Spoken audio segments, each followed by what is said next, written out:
Welcome to Mastering Solutions. We have another ray tracing diagram problem, and I've drawn our lens and the focal lengths. This is the f1 and the f2, of course. And we're told that we have a 2 centimeter tall object that's located 8 centimeters in front, so about right here. I'm going to calculate the image height and the distance using a couple equations at the end. If you're really precise on your ray tracing as far as the distance and the height and everything, like if we had graph paper, you can actually be very precise and get the exact same answer as if we calculated it mathematically. I'm not going to worry about that here because we just want to show you how the process works of drawing the ray diagrams. So remember, as we've talked about on several questions in the past, the 3 things that you need to know to draw any ray diagram is parallel to focal point, center of the lens, and then focal point to parallel. When you have parallel light, by definition, it will converge parallel light at the focal point. That's what the focal point is. And so now we're going to go to the center of the lens, like that. And then now we're going to go from the focal point here. Since we're on the inside of the focal point, we have to come from this one and extrapolate it out. And then where it would cross, since we're coming from the focal point, now we're going to have parallel light here. You can see I've done my diagram a little bit off. It was probably the focal point distances or something. These all should be diverging away from each other since we're on the inside of the focal point. So then we have to extrapolate them back. So this one would be like this. We have this parallel one coming back here. And then this one's the wonky one. It should come back like this right here.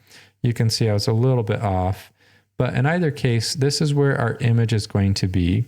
And you can see that not only is it going to be on the upstream side of the lens, so we'll have a negative distance, whatever that is, but it's also larger. So we get some magnification here. So to calculate the image height, let's do that first. The book actually gave this to us. We have h prime is equal to h times s prime over s. This comes from the relationship where they talk in the book of the image height to the image height to object height over object height, image height over object height to image distance over object distance. And so we have it solved already for the image height. And so we are told that the object height is 2 centimeters. So 2 times 10 to the negative 2 meters. And then we have the object distance is 8 centimeters. And when in doubt, put it in standard units.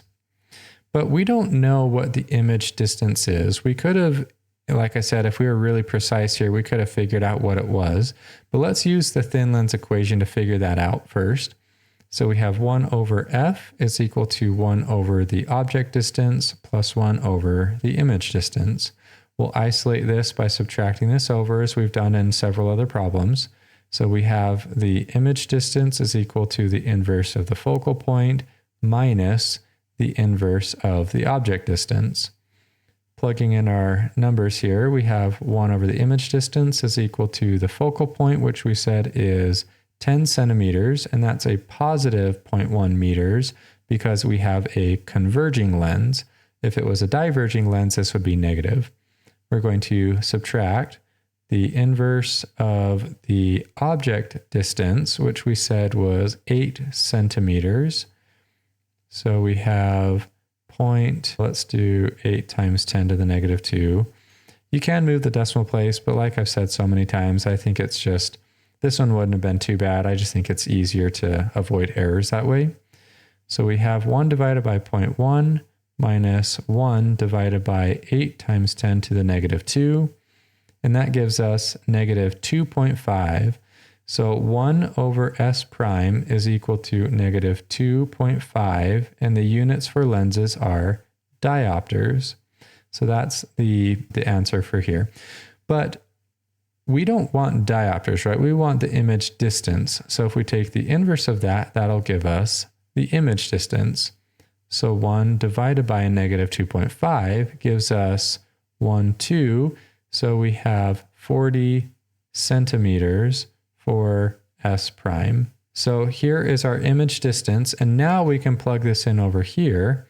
40 times 10 to the negative 2. So starting out for H, we said the object height was 2 centimeters. So we have 2 times 10 to the negative 2. And then we're going to multiply that by the image distance, which we said was negative 40 centimeters. So negative 40 times 10 to the negative 2. And then we're dividing that by 8 centimeters for the object distance. So we have 8 times 10 to the negative 2. So our answer is negative 0.1 meters. So we have negative 0.1 meters. We know that we're going to have an upright and a virtual image. In the book, you can also see that M is equal to H prime over H, which is also equal to negative S prime over S. And so because of this relationship here, we could include that there, which would give us a positive value here, which would agree with this. I didn't initially just because we haven't done it on a lot of the previous questions.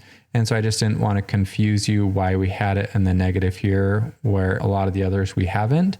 When we're dealing with the magnification in this relationship, we do include the negative. And a lot of the others, if we're just talking about these two together, sometimes we'll take the absolute value of the S prime. And for here, in either case, we have a positive 0.1 meters, which is going to be 10 centimeters. And so we know it's going to be 10 centimeters tall for the image. It's upright and virtual, which is how we know for sure that it has to be a positive 10 centimeters. If it was inverted and real, we would have a negative value here. And the image distance is 40 centimeters upstream of the lens, or in other words, negative 40 centimeters from the lens.